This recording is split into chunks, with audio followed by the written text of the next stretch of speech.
Most people, it's been a really long time since they smelled a fragrance that they were crazy about. At Indie House, we have 3 different experiences that guests can kind of take themselves on a fragrance journey to discover a scent that's unique and really helps them to express who they are. One of the first ways you can do that is by either coming in our shop or heading online and discovering new scents based on what they smell like. So we've got some discovery categories where you can start. Modern romantic is going to be soft and pretty. Sophisticated is going to be woody, spicy, a little bit exotic. We've got fresh, we've got sporty. So there's all kinds of different areas where you can start your journey and just kind of smell all the latest and greatest trends in fragrance. We also organize things by price point, so you can always find something that's affordable to you. That's really important to us.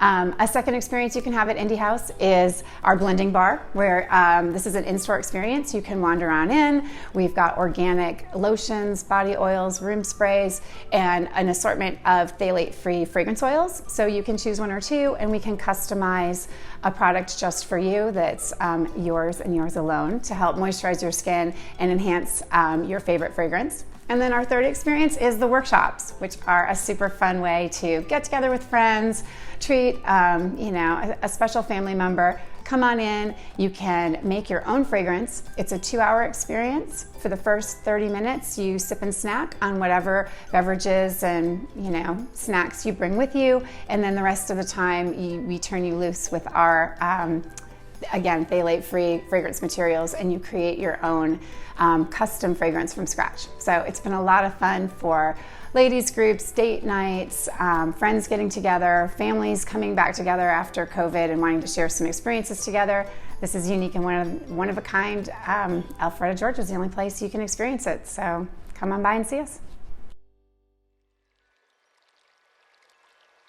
Let me give a warm welcome to the CEO and founder of Hidden Gems with Grace, Nancy Flaherty. Hey Nancy, could you tell us about some of the stuff you do? I'd love to, yeah. My founding company is called Grace in Paris, and I started it with the purpose of taking people to Paris and showing them the parts of Paris that I know and love. I spent a lot of time in Paris as a journalist for a French lifestyle magazine called Cap Tendance, and I became very good friends with my editor.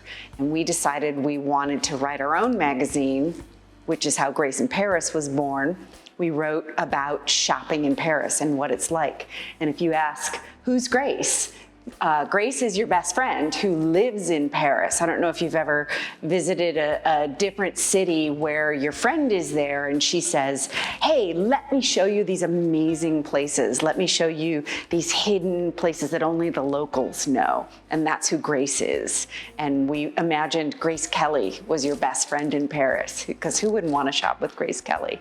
So we started as an online magazine writing about shops in Paris, and when we could no longer travel to Paris for the time being, we pivoted to Hidden Gems with Grace, and that allows me to create experiences and shopping opportunities for people who we can't be in Paris right now, but I'd like to bring Paris to you, which is why when you asked me for a place here in Localretta that we could promote, Indie House Modern Fragrance Bar is one of my favorite Parisian shops. This is quintessentially something you would find in Paris. The European fragrances, the clean aesthetic of their product. It's one of my hidden gems of Localretta that I like to talk to people about. So that's wonderful. You mentioned that you started off as a journalist. Yes. Could I get a little more information about your background? How did you come to be as a CEO? Oh gosh, what a funny story. My youngest daughter was graduating from high school, and my husband and I were going to Paris for a trip. And I realized that while we were going to be in Paris, it was Paris Fashion Week. And being a huge fashion fanatic, I said, how do I get into a fashion show? What do I do? And I had a friend of a friend who lives in Paris. I connected with her and said, how do you get into Paris Fashion Week? And she said, well, you either have to spend a lot of money at the boutiques or you have to be part of the press. And I said, okay, well, the money in the boutiques part, I don't have time for right now, but what does press entail? And she introduced me to the publisher of Cap Tendance magazine, and from there I interviewed, I wrote them a few articles, and they hired me as their US editor. And when they wrote in their native language, of course, is French, but when they wrote in English, I would copy edit their writing. So I would help them with phrases that were more English than they would normally know, like boyfriend jeans. There was one article that one of the gals wrote about a men's shop in Paris, and she said, oh, and the boyfriend jeans are just it's so crazy to see the boyfriend jeans. And I said, okay, so the boyfriend jeans is a woman wearing her boyfriend's jeans. It's not necessarily just the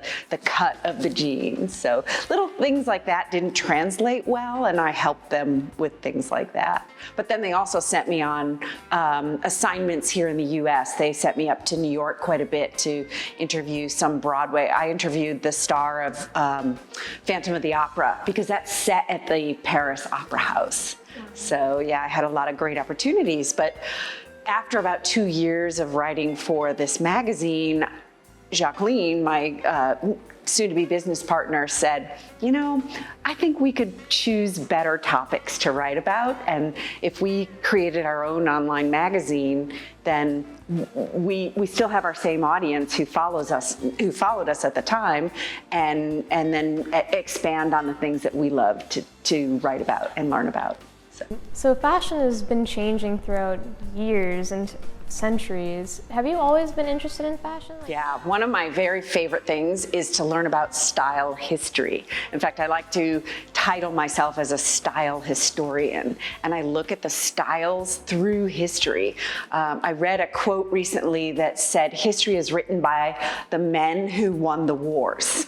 And so when we look back at history, we see what country conquered what country. All of that history is written by wars and the history of the wars. Well, I like to dig deeper into not just the wars, but what were they wearing? What was in style in the Napoleonic Wars? What was in style with Marie Antoinette and her why she changed from the court dress with those huge panniers on her skirt that made her hips huge to a simple country linen dress. At the end of her life, all she wanted was to wear the peasant's dress of those white linen shifts, and it's just a fascinating information about style and history. So all my life I've been interested in the history behind the clothes and not just the wearing the clothes.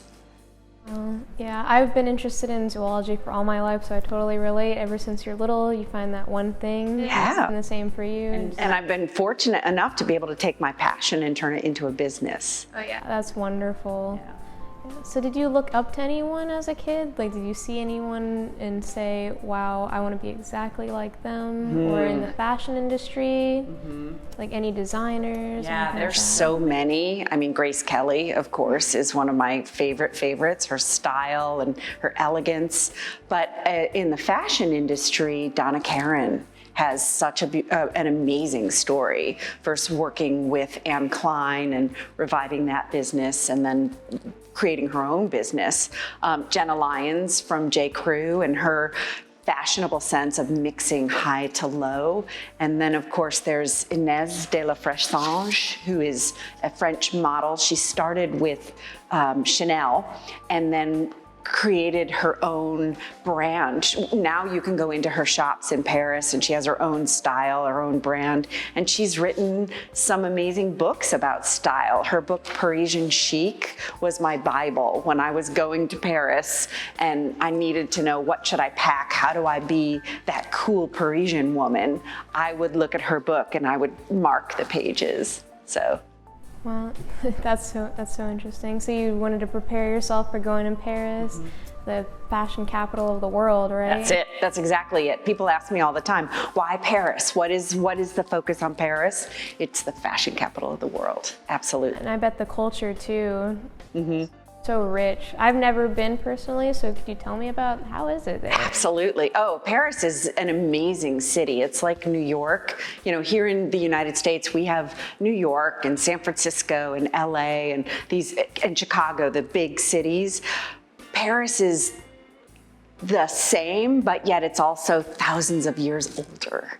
You know, it's been around for so many centuries, and the little shops, the little towns, the little boroughs within the arrondissements within the city of Paris itself is just so charming and so romantic. If you go up the hill towards Sacré-Cœur, it's like a little village, and the artists there are painting. They've got their easels set up in the street, and they're painting a street scene. It's just so much fun. And then of course there's the high-end district, the first arrondissement, where Chanel opened her first shop at 33 Rue Cambon, and Christian Dior at Avenue Montaigne. That building is still there. I'm getting chills. You just stand outside that doorway of Christian Dior's very first boutique, and you just feel the energy of the history of him and the house that he built. It's amazing.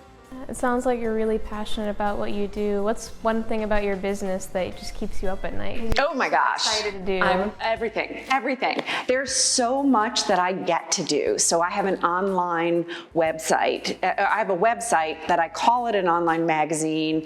It's got a blog. I have a podcast. I have an Instagram channel, and I do 5 Friday faves every Friday, which people say all the time, oh, we love to see your 5 Friday faves, where I style something 5 different ways, like a trench coat styled 5 ways. But what keeps me up at night that I'm so excited about right now is I just wrote a book, and it's called French Flair, the 10 essential pieces for style and the history that makes them so iconic. So a lot of people have been putting out a style guide. Here's the 10 pieces you have to have in your wardrobe. My book is going to be different because it talks about the history behind the piece, like the tuxedo, a woman's tuxedo, and the history behind why it's so iconic. That keeps me up at night. I wake up in the middle of the night and I'm so excited for this book. I can't wait for it to be published. We're in the process we have finished editing, and it's about to go to the printer. So later this month, you'll be able to get copies of it. Okay, that's great. Do you have any plans for it to go on Amazon or digital copies so that people at home could just read? Absolutely. I mean, it was originally going to be an ebook, which is kind of crazy because I've always had the passion in my heart to write this book, and I've always thought of it as an ebook. But the more I got into what this book really looks like, the more I felt I want to hold it in my hands. I want it to be I kept talking to editors saying, I want it to be pretty. I want it to be something that I would give to my daughters, or my daughters would give to their friends, or my friends would give to their mothers. And it's just a pretty little a booklet. It's about 70, 80 pages. It's not a big book. But eventually, yes, it will be. So right now, to answer your question, it's a physical book because I want people to hold it, but eventually it will be available as an ebook, yes. Right, so go ahead and look out for that in the coming months. I'm sure it's a very interesting book, and I'm very excited to read it. So you do tours. Mm-hmm. Yes. Could you walk me through, like, what do you do with your tours? Where do you start? Yeah, so normally our tours in Paris, I start with people showing me interest that they want to go, they put a deposit down, and then I spend a lot of time one-on-one with them saying, what's your price point and what are you looking for? What's your ultimate ungettable get, I call it. What's the thing that you want most in the world? And as far as shopping and fashion goes. And then we plan a 5-day tour where we go all over Paris to my favorite spots, trying to find exactly what my customer wants. And I've done groups of 5 or 6, and I've done tours with just one person where all she wanted was the high-end shops. So I loved taking her around Paris too, because she had never been to Paris before. But since we can't travel to Europe right now, I've pivoted to, this is where Hidden Gems with Grace comes in. I've created tours around the Localretta area where I show my customers the hidden gems of this district right here. And we started a coffee shop. It's an afternoon, the second Wednesdays of every month we do this. It's a 4-hour tour.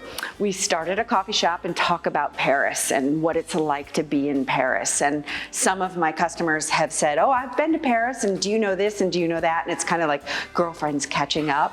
And then we go to a lingerie stop here in Alpharetta Square. It's Annabella Fine Lingerie.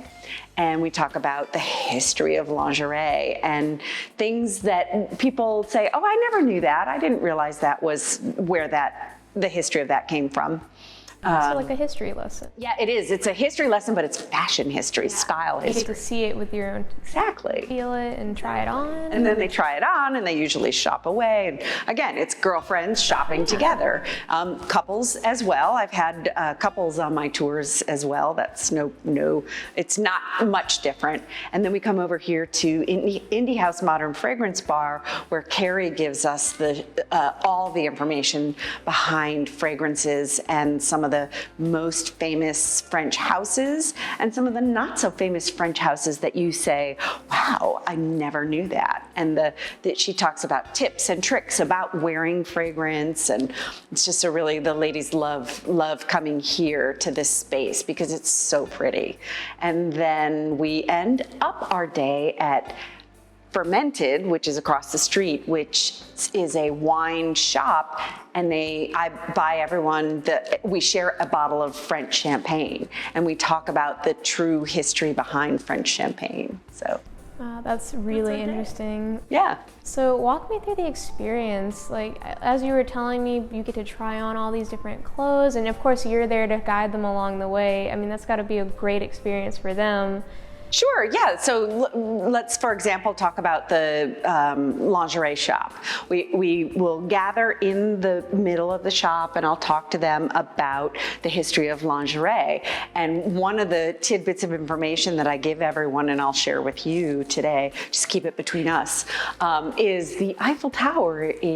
When they were building the Eiffel Tower, people of Paris thought it was very gauche and very crude because they thought of it as a woman's leg. And if you look at the Eiffel Tower upside down, the point at the top is a stiletto heel with the fishnet stockings coming down, and then the 4 base points are garters. So if you turn the Eiffel Tower upside down, you're like, oh, that is a woman's leg. The people of Paris just didn't like it, but now it's the #1 tourist attraction in the city, and everybody wants to go to the Eiffel Tower for that. I never thought about that. Yeah, so I'll pull out some of the stockings that Pam has and show the picture of a woman's leg with her stockings, with her garter, and then compare that to the picture of the Eiffel Tower. And it's not a proven fact that that's where that came from, but I think it's pretty cool. You think of that and the can and the way Paris was so provocative during the Belle Epoque era. And so then we talk about the history of bras and lingerie for women and what it's like to be a French woman and exude that French woman, French flair, that cool girl chic that every French woman has. When you're sitting in a cafe in Paris and you're watching the locals walk by, they all have that attitude that, I don't care, it's cool. I wear my lingerie for myself. I don't wear it for the man in my life or other people. And I think that's really cool. So I tell my customers that. And then I say, the ladies here at Annabella are ready for fittings, if you need fittings or help with anything. And then we usually spend about an hour and a half shopping there. it's just a nice little afternoon of girl time and shopping. And I think what I do here in Alpharetta is on steroids when we're in Paris together, and it's 5 days of that. It's just so much fun, and we have a great time. But right now, this is what I can do, and I'm really enjoying doing it. It's got to be a little interesting with everything going on right now in the world. Tell me about how you try to manage fitting all of what Paris has to offer in Alpharetta. Are they anything alike? Yeah, actually they are, because the pieces of Paris that I like to show off are the local neighborhoods. It's not just the giant department stores. It's the local businesses, the family-run businesses, again, with the story behind them. It's all about the story for me, and that's where my hidden gems come in. It's everybody knows. Trying to think of a good. Everybody knows Banana Republic, but do you know the story behind Banana Republic and it as a unique little boutique in San Francisco? And that's what I love to discover and share with my readers and my customers. That's great. So can anyone go on one of your tours like me? Like, what's the profile of your customers? My ideal customer is someone who's interested in fashion and interested in shopping. And that person wants to spend the afternoon talking about Paris, whether you love Paris or you're just curious. I think if you enjoy shopping and fashion and hearing about stories behind the brands, then you'll love my tour. And you can just go on my website. I have a page right on the front page, the landing page, find a tour, and you can find the different tours right there. Yeah, I don't think I'll ever be able to go to Paris in my lifetime, maybe not anytime soon, but how would I be able to take advantage of the opportunities in Alpharetta? Absolutely, just by reading. The thing about my blog and my newsletter that I have, I talk about being in Paris and what it's like to be in Paris, but I also bring it back to the United States. I want to be that resource for anyone who dreams of someday going to Paris, but probably maybe you can't go to Paris right now in your life, but you can read about it. And I hope that what I'm sharing with you are the things that I love about Paris.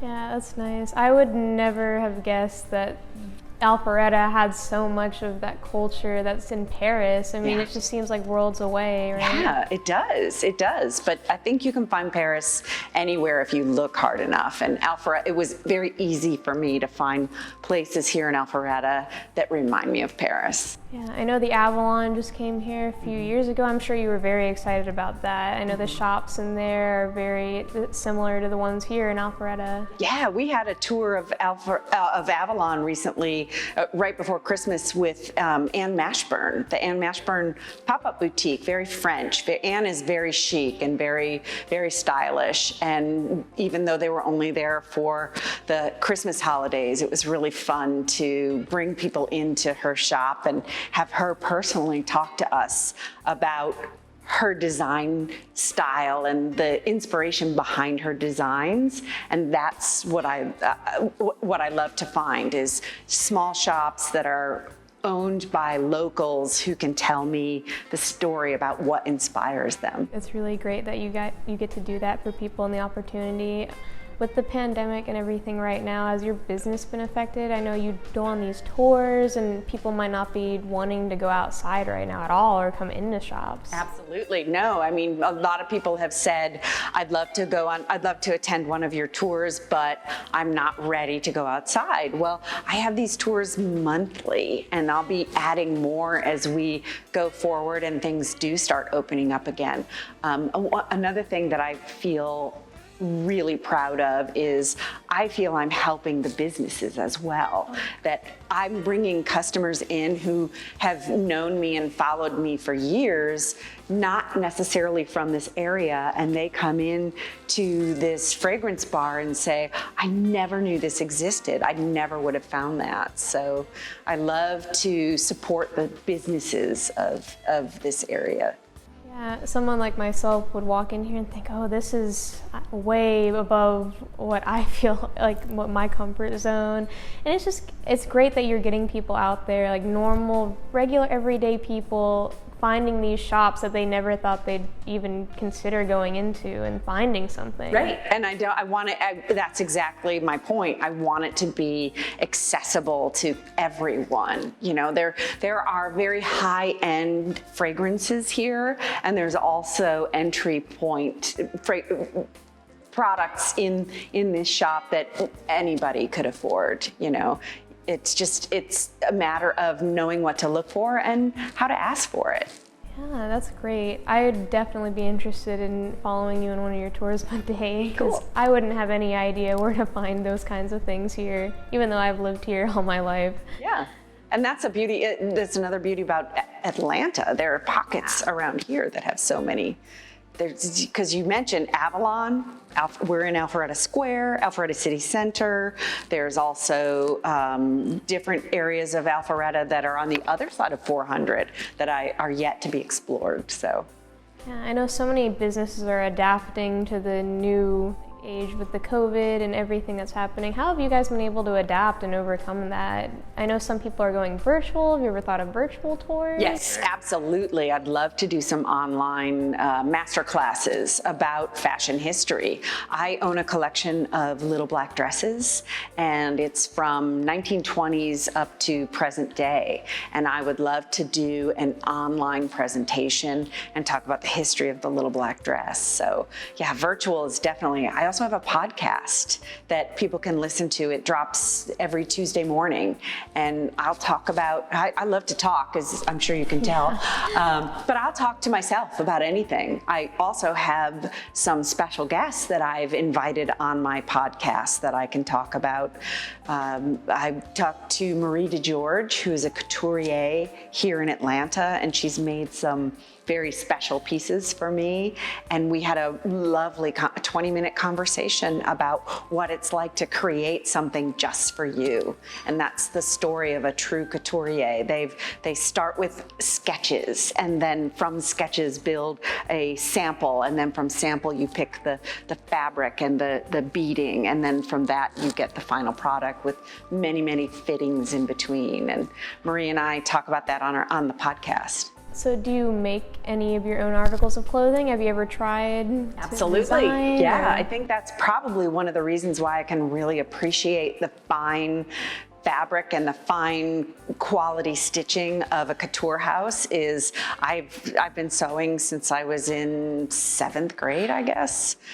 Took a class in middle school, learned how to sew, and then just from there would kind of play with my mother's sewing machine. And I've sewn, I was a costumer for when my kids were in middle school and high school in the theater groups. I was the mom costumer and created many, many costumes and I've done a couple of professional jobs for dance companies here in Alpharetta as well. So yeah, I love sewing, but I think that's part of why I love the history of fashion. I want to know more about how they made that.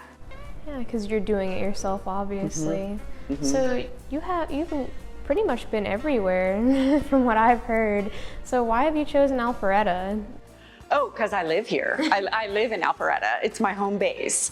And Alpharetta, just again, as I said before, it reminds me, there are pockets of Alpharetta that remind me of that special place in Paris that just, and I love the businesses here, and I want to promote them. I want to support them. So, what are some Paris tips you have to bring to our home here in Alpharetta? Absolutely. So recently there was a TV show called Emily in Paris, and while it was a fun and wonderful fluffy TV show to watch, realistically the people of Paris are not walking around in 3-inch high heels and short skirts and carrying the Chanel bags. The Parisian woman, no matter what age she is very understated. It's usually skinny jeans, ballet flats, a leather jacket with a cool t-shirt underneath.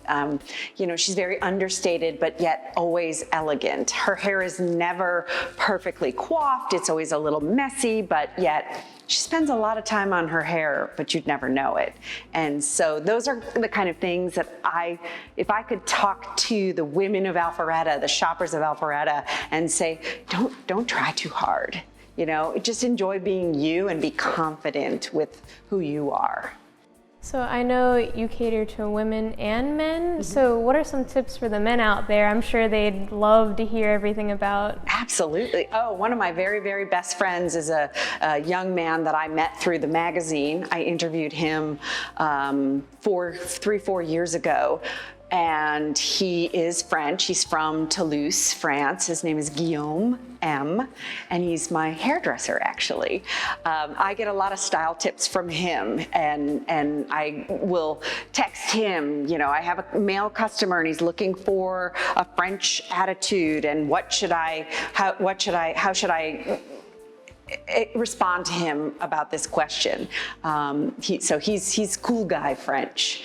And then there are many places in Paris, more specifically in the Marais district, which is the younger, hipper, cooler district that I'll take my customers to. There are tons of men's stores that have that same story as the women's boutiques that I've brought people to.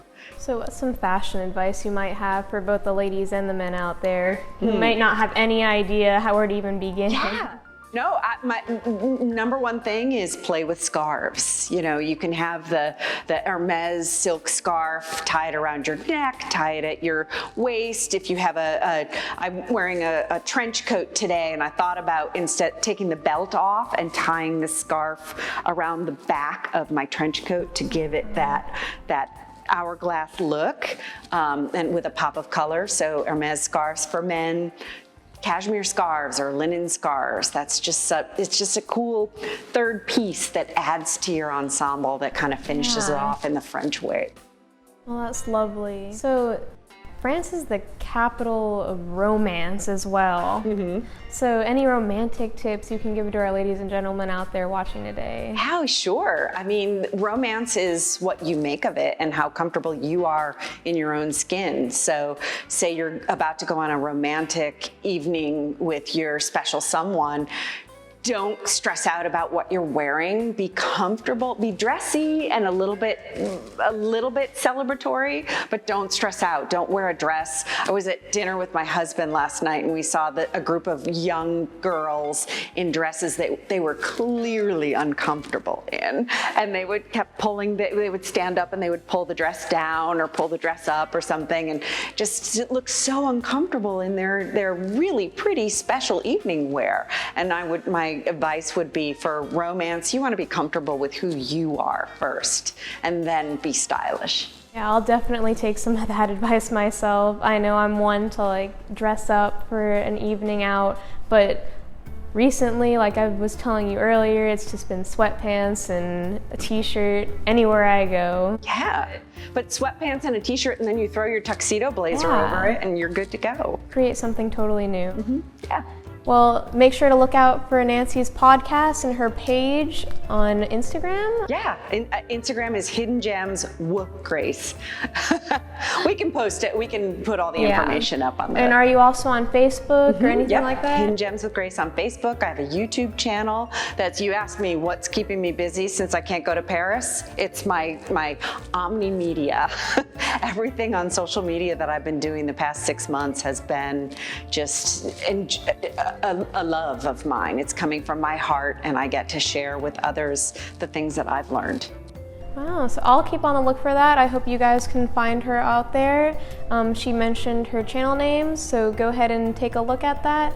And I want to thank Indie House once again for this amazing venue. It's so beautiful, and I want to end the segment with a warm welcome and a thank you to everyone on this team, including Nancy. Thank you so much for your time. That concludes our segment for Localretta Live 2021. Bonjour.